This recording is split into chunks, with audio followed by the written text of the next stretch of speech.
Ayan na!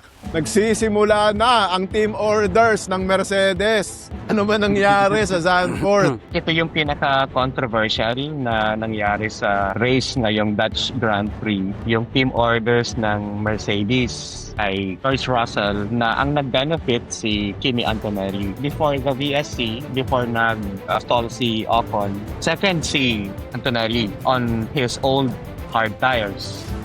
Ganon din si Russell. Parehong luma yung kanilang gulong. And then Norris was now having this huge gap. So ang ginawa ng Mercedes para maprotektahan yung track position nila because yung dalawang Ferrari sa likod, bago yung gulong, soft tires, nag-pit nila si Antonelli. Paglabas ni Antonelli, nasa likod siya ni Russell. And then behind were Lewis Hamilton and then Charles Leclerc. Talagang nag-close na yung gap. Talagang hinahabol na ng dalawang Ferrari yung Mercedes. I think yung ginawa ng Mercedes to protect yung podium finish and then also yung track position ng dalawang kotse nila, pinauna si Kimi Antonelli.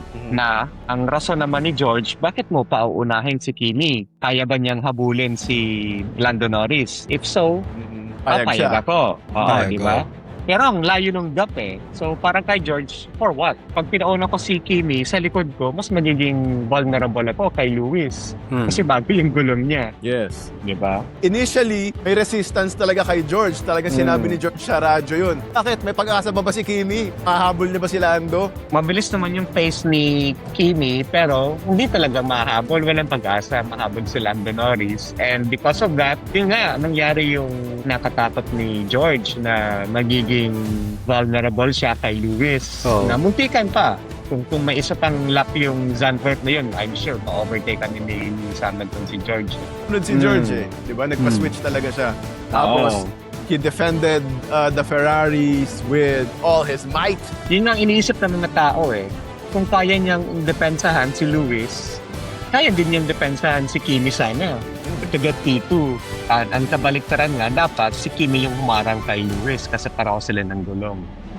Kimi can defend better, di ba? Parang may pinakita din na ano yun, yung graphic na yung gap na magiging ni Lewis tsaka ni George nga. So para eventually makaka-catch up si Lewis nga. Pero sinuwerte din dahil sa VSC. Medyo nag-slow down. So good timing. Parang ano na yun eh, parang Hamilton fighting for the podium na yun eh.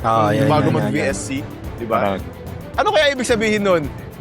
Nilalagyan lang ba natin ng extra meaning o mukha bang nagiging preferred driver ng Mercedes si batang Kimi Antonelli? Well, so ngayon, I think George is trying not to shake the tree so much. Kasi wala pa siyang kontrata, di ba? Hindi pa na extend yung kanyang contract sa Mercedes. Oh, okay. So medyo playing safe pa siya.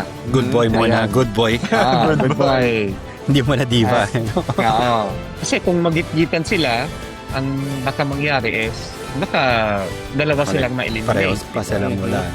Tsaka mas mahahabol sila ng Ferrari, di ba? Yes, Mabagal. yes. And sabi nga ni Toto Wolff, fair lang naman daw na tumawag siya ng team orders kasi before the VSC, before they decided to have Kimi go to the pit lane, si Kimi yung second. So gusto lang nilang ibalik yung track position na yun. And at the same time, sana magkaroon ng chance na makahabol ni Kimi si Lando Norris. Pero hindi nga nangyari. Pero hindi nga, sinabi mo paring Chad, are we going to expect sa mga susunod na mga races magiging favorable kay Kimi Antonelli yung mga team orders, di ba? Oo nga eh. Ano pa nga lang, binanggit nyo na pareho dati yon, Pau and Dax. Sige, pwedeng hindi sa team orders mangyari yung preferential treatment. Pero yung every race nilang car development, every race na upgrades, kanino kaya mas pabor yung mga upgrades na yun? Kaninong style mas pabor? So, aabangan natin yan sa second half ng season.